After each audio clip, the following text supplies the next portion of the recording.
First indeed.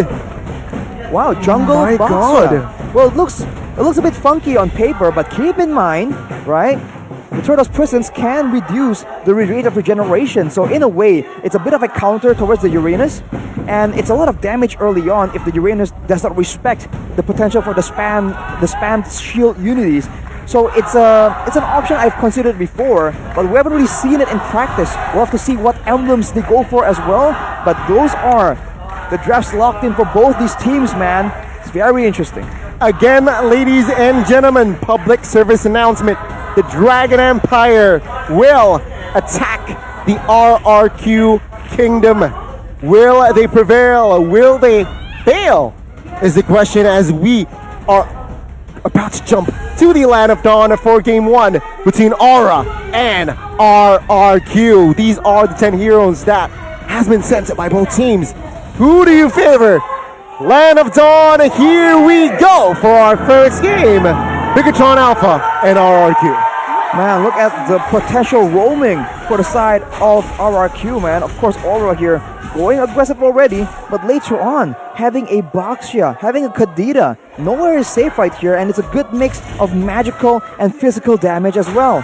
Taking a look at a bit of the emblems, of course, it's a Lethal Ignition in the hands of Clay, but that's a Brave Smite in the hands of Banana, but look at his aggression though.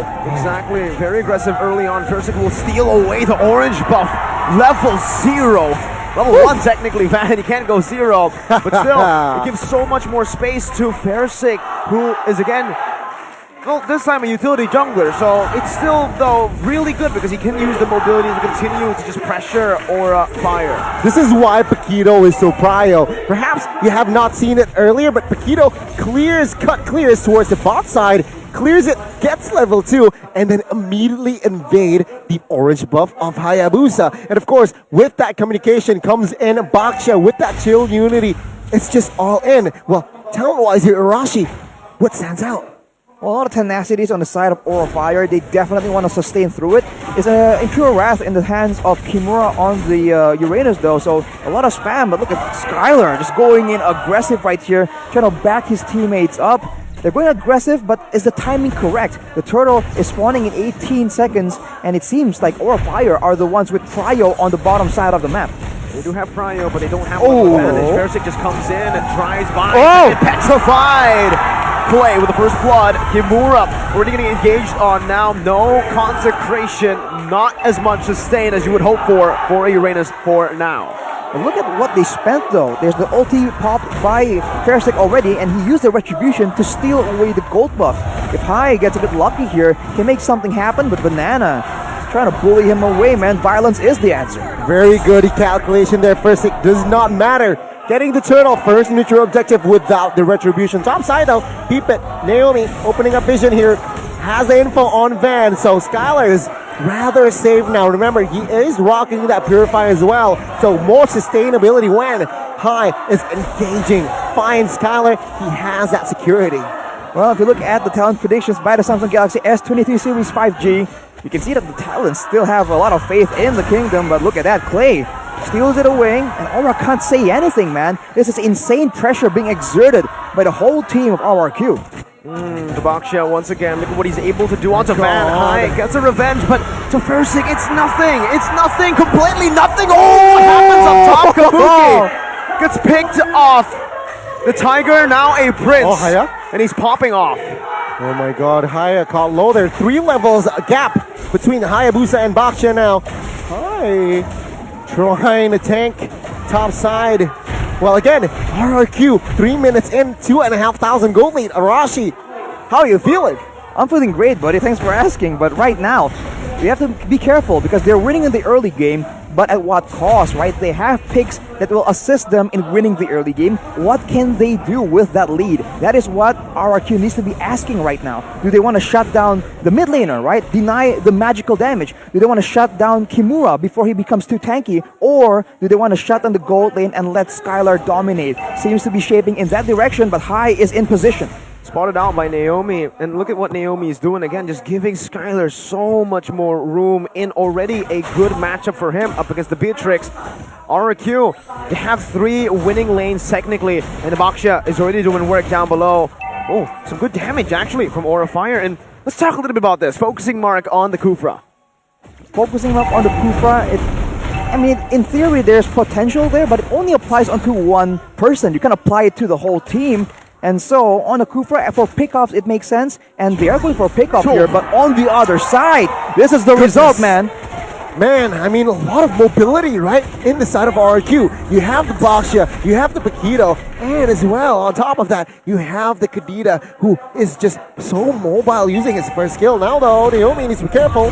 Revenge and the Rage onto Naomi, now taking a brunt of the damage, My able to flicker goodness. around, high flickers forward as well, but Naomi's able to sustain, baits high in, Skylar now coming back, first with the Evo's emote now as he goes on to high, and Skylar picks up the kill, shutting Aura Fire's attempt down. Wow, again, RRQ. Ooh, cheeky Van. Will he be able to succeed?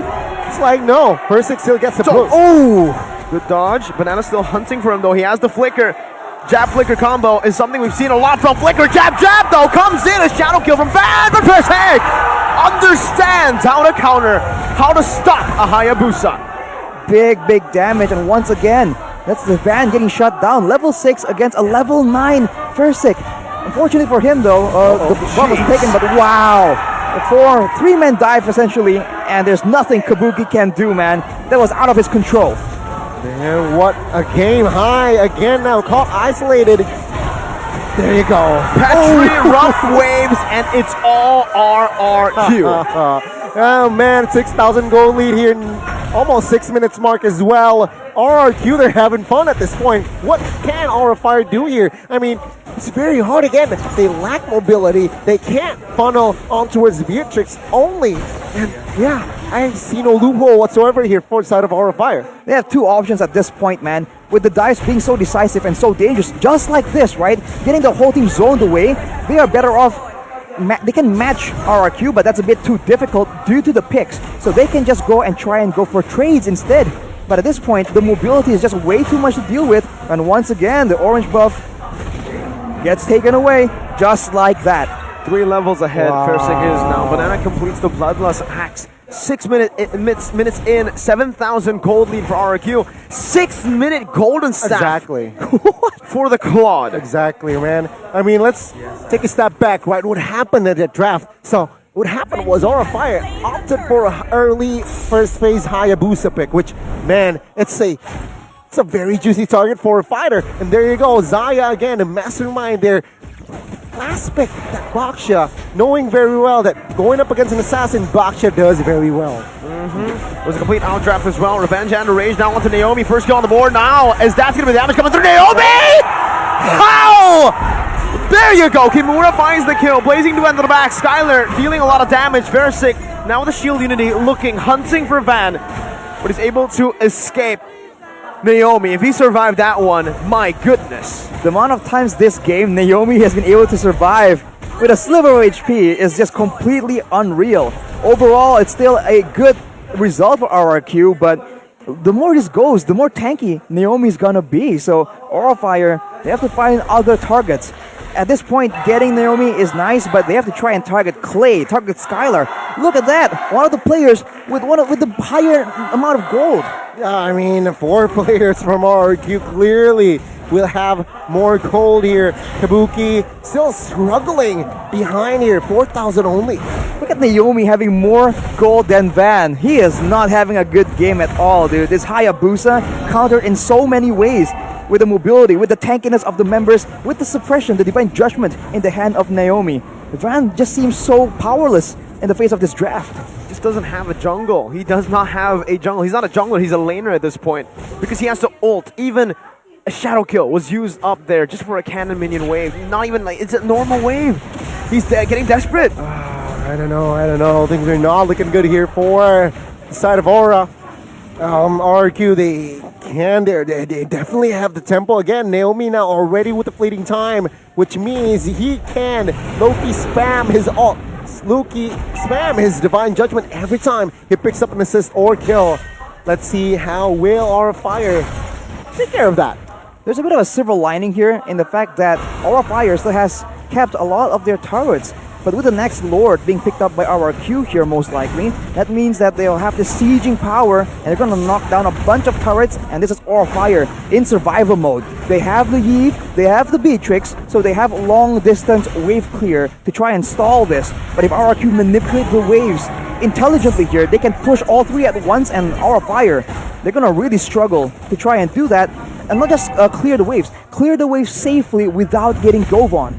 And at this point, right, I mean, Zaya, once again, we got to bring it back to the draft. Yeah. RRQ, 9.3k gold lead, mostly, again, coming in from the draft that is executed to perfection.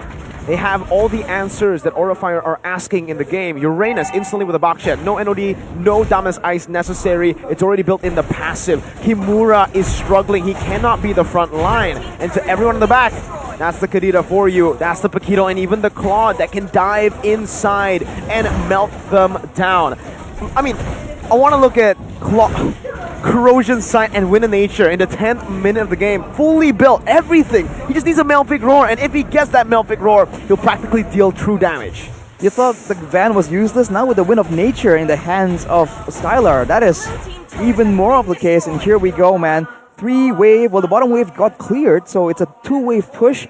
We'll see how Aura Fire will try and deal with this. Yeah, this is how when you draft a Hayabusa prematurely, this is what it does, right? RRQ, they understand how to somehow counter it. But the mid side now, something is going on here.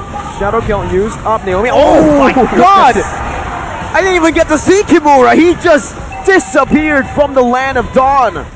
Look at the movement though. Banana immediately rotates to try and go on the bottom side. But credit to Aura, they have defended and survived with all 3 base turrets still intact. But the problem still remains. They don't have a jungle. Nope, no jungle yet here. I mean, it's just all for RQ's Skylar, half HP. Needs to be careful there a little. But man, take a look at the hand cam here by Samsung Galaxy S23 Series 5G. Looking clean. Big movements for sure. And if you talk about Skylar here for a bit, you saw that he was so aggressively in the front. Skylar is known to be a bit of a careful gold laner, yet he was able to do so because all he needs to do, right, is make sure that High does not have its engage ready. If he can see that that is the case, there is no threat. Right? The lack of threat from Aura Fire and their willingness to duke it out in the early game is what has landed them in this position. All eyes are on High right now, and even if he wants to catch a prior target, it cannot be Skylar. He is ready with a Purify, and let's take a look at the gold differences by UBS Gold. It is just painful. Kabuki almost double the gold in the hands of Skylar, and of course Van and Fersik, surprisingly not too far, but Fersik is a EXP-based utility tank-ish jungler, so it's not really a fair comparison. And at this point as well, 12 minutes in, I mean, if Aura Fire prolongs this to the later stage of the game, do they even have a chance to come back, to fight back? All their late game heroes have been countered, technically. Technically. But, well, if they play it well enough, again, they have the range, they have the combo, but they also have an assassin, right? In the later stages of the game, an assassin really struggles to find the mark, especially against a team with so much crowd control. So, it's tough, but this is MPL, and this is Season 12. Anything is possible, but at this point, you gotta be really optimistic if you think Aura has a, you know, a bit of a, I don't know, a good fighting chance. Yeah, let's not forget it. It's slim, and let's not forget it's 12,000 cap as well, Rashi. Very, very slim to none. But I do understand here, RRQ, if RRQ gets a little bit of overzealous and just, got wiped, Aura Fire definitely can get back in the game. And now, it seems like with this Lord push here on Enhance, well, let's see here what will happen. I feel like the best bet is to try and get a pick off onto Clay, right? Who is a bit more vulnerable right there. But look at the damage though. Kabuki showing his skills right there. But look at the conceal though. It's from Naomi. Kimura still in front right now. High jumps in, but Banana just jumps out. Gets out. Now Naomi's looking for the Divine Judgment. Oh, flicker. Oh, it's a good winner. Truncheon now as Naomi's going to be turning it down. Van jumps in the Shadow Kill. Is not going to be able to get it. Beautiful Petrify from Clay! Now the Breath of the Ocean, looking for the burst down onto Sin as he walks him down. Kabuki dealing damage with Blade Armor from Fersik is doing a lot. Van coming back, but only gets knocked out instantly by Banana. Now Skylar with a blazing duet to the back of RRQ. The doubters be gone. RRQ 1-0. Woo, man! The draft, the execution, the killer instinct. This is reminiscent of the old RRQ we know and love. They're back. My God. My God.